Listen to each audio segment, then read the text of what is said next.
Cool. Yay! Now swing. No.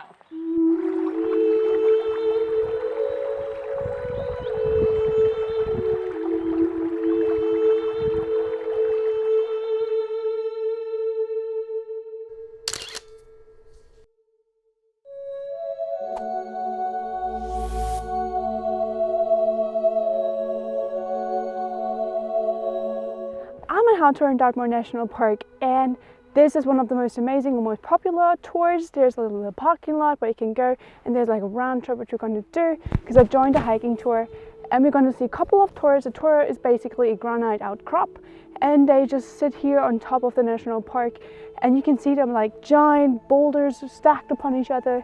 You can do climbing, you can just do hiking. There's beautiful bluebells, and I'm going to check it out. Give me a like and thumbs up, and let's go!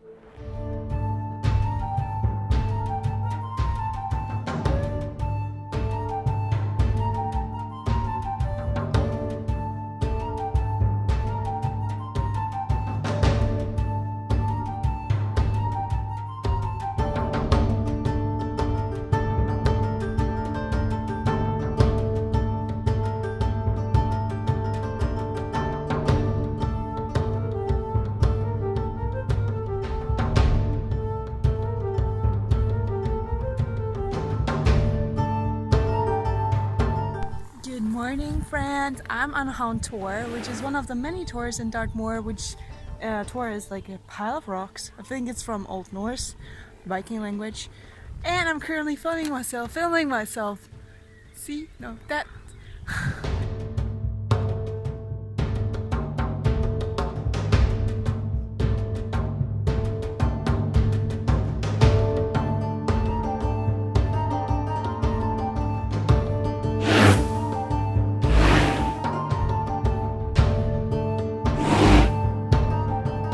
When you're hiking Dartmoor National Park and around the tours, you need to pack and be prepared, like outdoorsy clothes. You need to have comfortable walking shoes, proper hiking shoes if you can. You need to have a poncho or a rain jacket because the weather around here can change pretty quickly. And sunscreen, sunglasses, maybe a sun hat if it gets really hot, maybe insect repellent when it gets humid.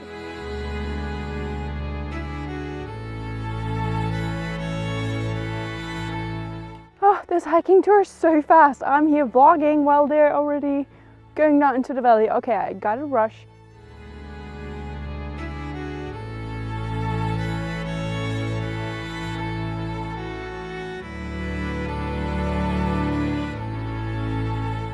To the southeast of Hound Tor, you can see a little deserted medieval village. It dates back from the Bronze Age and was excavated in the 1960s and 70s. It's free to visit, you can roam and check it out, so let's do that.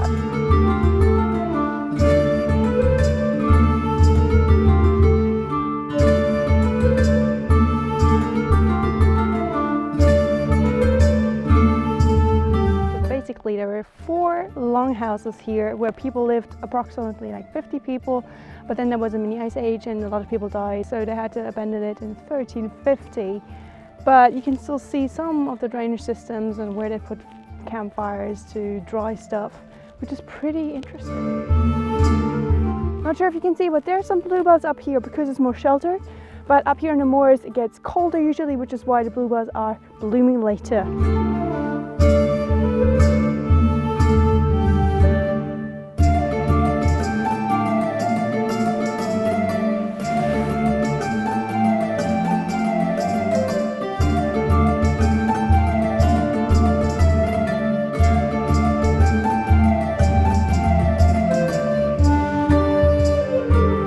So Dartmoor has seen a lot of deforestation in its history, starting from the first settlers over especially to the Middle Ages, where people just chopped down wood to do tin mining and all of that. But you can still see a few pockets of original woods, and that's where they basically started giving up on chopping the area because it was too steep to live on or put sheep and cows on because they wouldn't appreciate the slope. And yeah, so it's why we can still appreciate them here.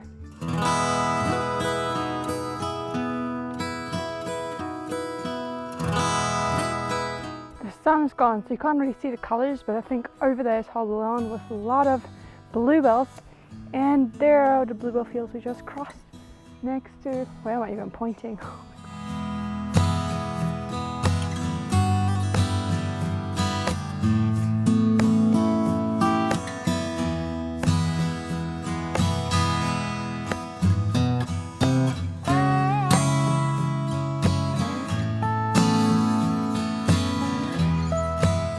I'm now standing on a Bronze Age wall. There was a village up here as well, because back then the weather was much milder. It wasn't as windy and chilly up here, more Mediterranean. But when that shifted, they just all left to the east of Dartmoor. And then when they came back in the Middle Ages, they just settled in the valleys because that was much more pleasant. So nowadays we only have the remains. They're small round huts, as you saw in my other video about Grimspound. Check it out, click through.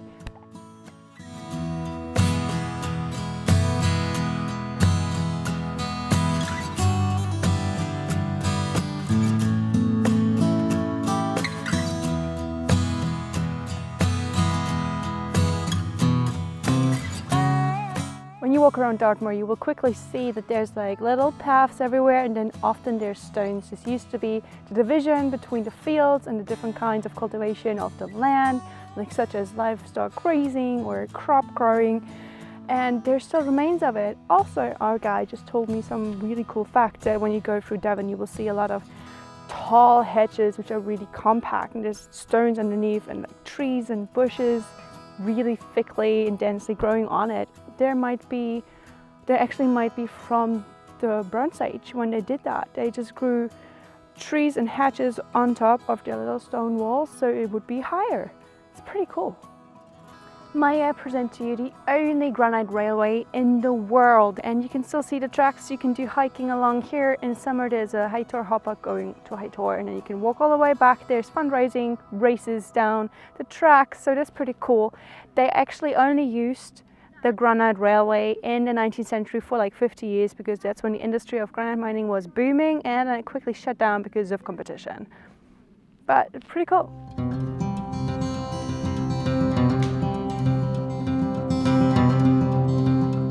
Also iconically Dartmoor are the Dartmoor ponies, which were used to transport the granite. And now they're roaming freely. They kind of belong to the farmers who own the land, but still.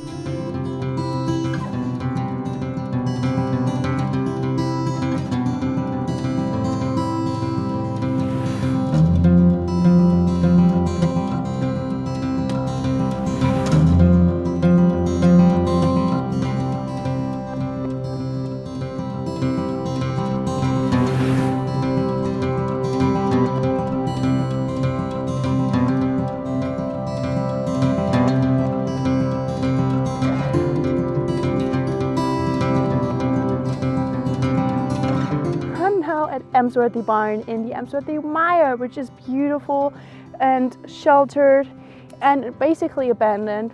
It's owned by the Woodland Trust.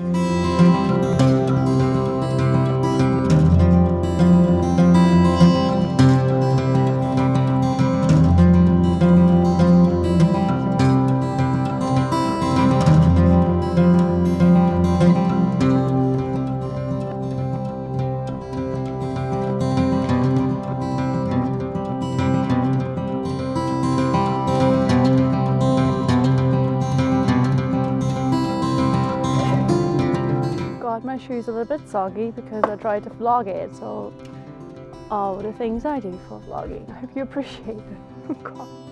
If you do the round walk, you might enter a little bit of a boggy area, and one person apparently just fell in, so be extra careful where you step.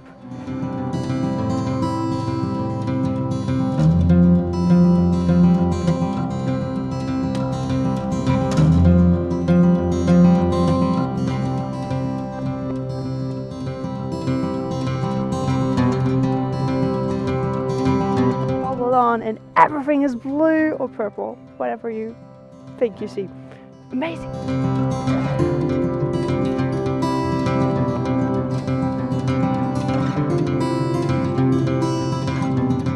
I really can't get over how amazing this place is. So many bluebells. Up here, down there. Wow!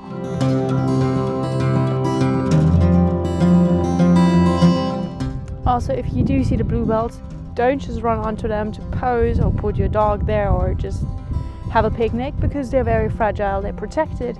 So stay on the path when you see the bluebells and admire them from a safe distance. Because they do grow really close to the path, there's no problem, you can take amazing photos anyway.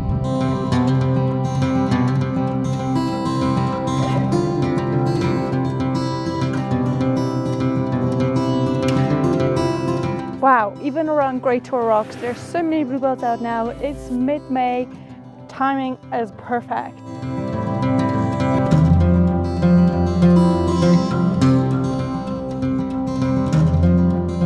I hope you liked another video about hiking in Dartmoor National Park. If you want more information, click on the blog. There's content on it on where to go, where to find bluebells, what else to do in towns around Devon, and check out previous playlists I've made about England and the world. Like, subscribe, follow, enable notifications, you know the drill. I hope you stick around for more. See you around, stay travel-tastic, and bye!